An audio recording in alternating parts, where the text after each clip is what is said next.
God says, what your mind can conceive, you can achieve. Amen. I'm talking faith na. Yes. Yung iba siguro hindi nakakaintindi kung ano yung pananampalataya. Pananampalataya is calling the things that are not as though they are. Ang Bible din na nagsasabi, without vision, the people perish. Para tayong lumalakad sa wilderness na walang direksyon. Pagka wala tayong vision para tayong lumalakad sa wilderness o sa sa Tagalog yan.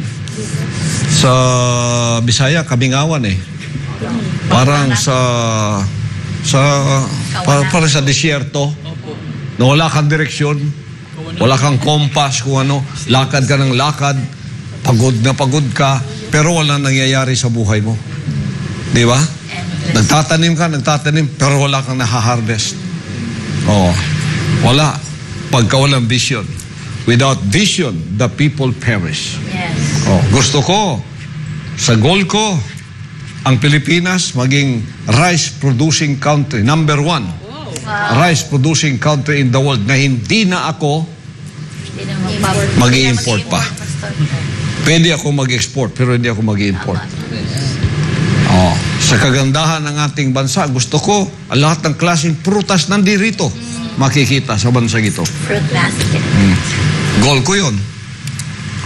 Ang lahat ng mga Pilipinong merong ganong damdamin, halika kayo lahat. Magkisama tayo sa goal na ito. At hanggang hindi natin ma-achieve ito, hindi tayo hihinto.